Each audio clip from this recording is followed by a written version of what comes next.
7:14 sharp. Laureen Wales in the house from Revive Wellness. You're a dietitian, and we're looking to you for expertise because we hear so much about diets, and then we hear about fad diets, and we know that there are certain trends that we can't ignore with fad diets. Right.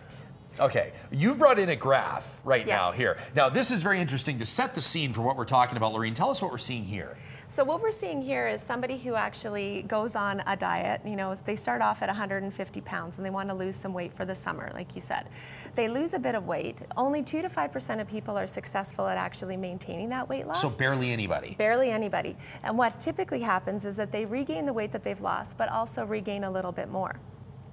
Then they go back on a diet. They go back onto the second one. And what keeps happening is that, as you notice on the graph, they never get down to where they initially started at that initial weight of 150 pounds. And so over the course of 5 to 10 years, all of a sudden they're coming in. That's when they come to see me and say, oh my gosh, you know, I've gained 20 pounds over the last 5 to 10 years. Against I've been their on best all these intentions. diets. Exactly. What happened? Okay, so you've brought in 3 different examples of what we're talking about. Why don't we start with the cleanses? I know that there's probably people watching right now with their blenders and their magic bullets going in the kitchen, and they're putting together their cleanse. And you know, cleanses, I'm not trying to knock any of them. This happens to be from the Dr. Oz cleanse. Okay. So it actually uses whole foods. So that's a very good thing. However, the point that I have, or the issue that I have with them, is that you can't, over 3 days of doing a cleanse, negate all of the harm that you've done to your body for the rest of the previous year. Okay, I have to try this. You have to try it. So this is the whole food cleanse? And if you want to use a spoon, that might be better, yes. Okay, so what's a better alternative to something like a cleanse then?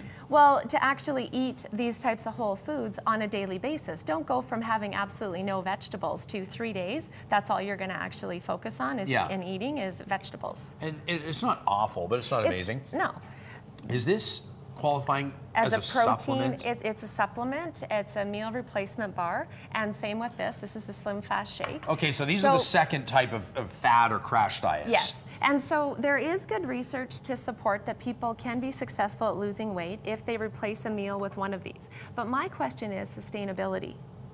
Can you, Ryan, you want to try it again? Okay. Drink this every day for lunch and feel completely satisfied with that for the rest of your life? Now, it actually, I will say, tastes great. Okay, so if you were going to try to find something somewhat healthy that tasted okay, I could do it. But I would certainly be hungry after this. This would make me crave something. Right. So does it create a bad scenario? It does, because, you know, you're done with the Slim Fast Shake. Say you decide that you've had enough of them. What do? You go back to your old ways, because you haven't learned anything about changing behavior by just substituting what you previously were doing with a Slim Fast You know, Shake. I've heard so much as well about these types of bars and how they're not maybe as healthy as people think. What's your take on these? Oh, I totally agree with that. I mean, when I looked at the ingredient list of this, it's all, you know, soy isolates, lecithin, you know, all these different chemicals. It's not, you know, I mean, as much as it's from real food, it's processed. Okay, so what's a better alternative then to this? Real food.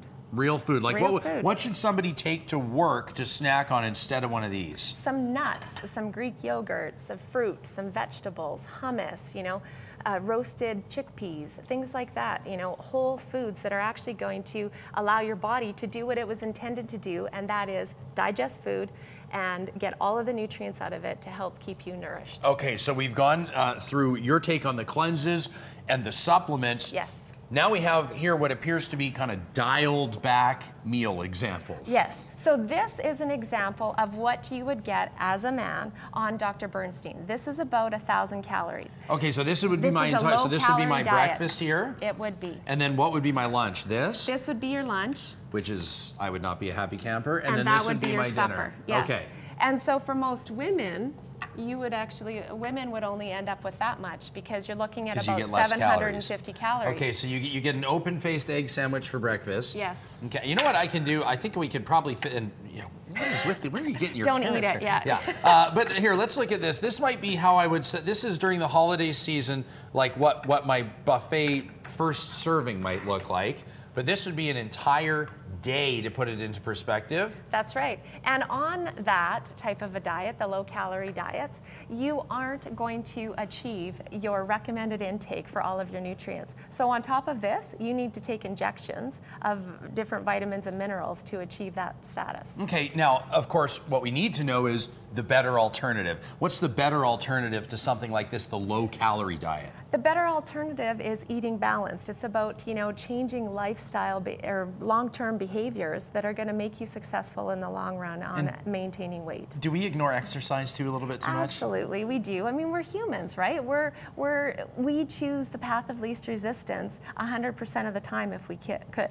And any change in behavior when it comes to healthy behavior changes is difficult. And so we end up failing, and then we give up on it. We sabotage ourselves because when we have to make a change, we think, oh gosh, seriously, that's too much effort. I don't want to do it. And you become disheartened. You showed us that graph, you showed us the trends. Lorene, thank you for helping point some of this out. I know that there's people probably watching right now that stopped mid-action in the kitchen that are going to choose a new course of action. If you want to find out more or tap more into Lorene's expertise, check out the Inside BT link on our website, breakfasttelevision.ca. Thank you for the tips. You're very welcome. Great to see you. It's 7:20 on this Wednesday morning. We'll be right back.